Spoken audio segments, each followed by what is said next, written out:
2025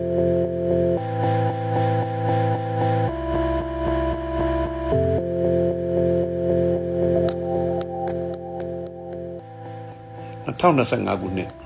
ဇူလိုင်လ 1 ရက်နေ့မှာကျွန်တော်တို့ပါတီဌာနချုပ်ရဲ့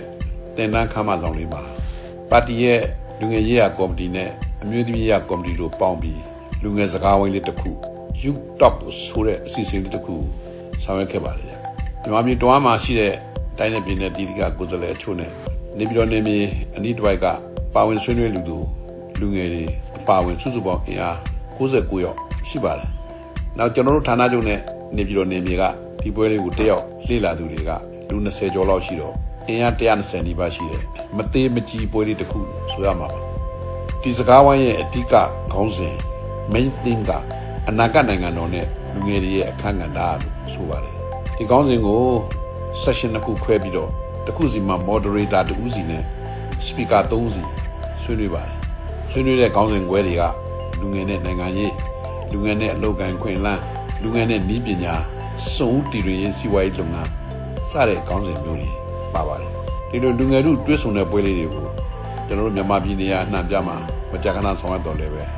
Youth Talk လို့ပုံစံတကျလုပ်တဲ့ခါမျိုးလေးကတော့ပြည်တော်စုနယ်မြေမှာဒီတစ်ချိန်ကပထမဦးဆုံးလို့ဆိုရမှာပါကျွန်တော်လည်းမနေ့ပိုင်းမှာ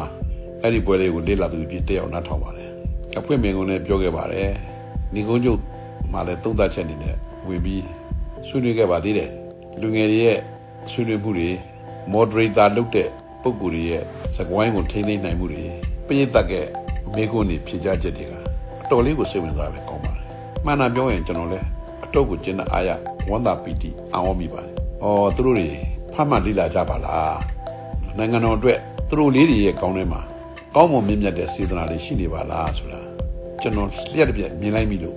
ဝမ်းသာပီတိတကယ်ကိုဖြစ်ရပါတယ်ဒီပွဲကိုကြည့်ကြပြီးတာကတော့လူငယ်ရေးရာကော်မတီနဲ့အမျိုးသမီးရေးရာကော်မတီကကျွန်တော်တို့ပါတီရဲ့ဖွဲ့စည်းပုံအခြေခံစီမံမှာပါတဲ့မူဝါဒတွေတိုင်းတိကျစွာလိုက်နာဆောင်ရွက်သွားတာတွေ့ရပါတယ်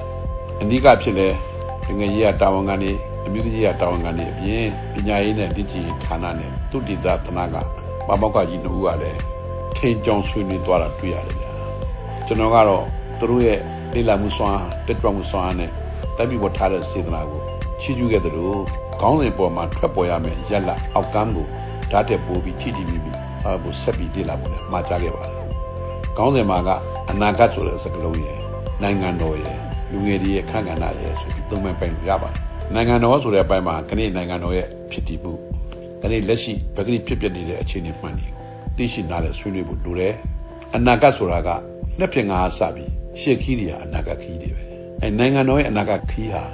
ခဏဖြစ်ပျက်နေတဲ့အာဘချက်တွေကိုတတ်တဲ့ပူကောင်းဆက်လက်သက်ဆောင်သွားဖို့လိုသလိုခဏဖြစ်ပျက်နေတဲ့အကြက်တဲ့အခက်အခဲတွေကိုဘယ်နည်းဘယ်ပုံဖြေရှင်းသင့်တယ်ဆိုတဲ့အနာဂတ်ကိုပိုင်ဆိုးကြမယ်လူငယ်တွေရဲ့အမြင်ရှုထောင့်ကိုထင်သာမြင်ရဖြစ်အောင်ဖော်ထုတ်နိုင်တဲ့အခါကျမှ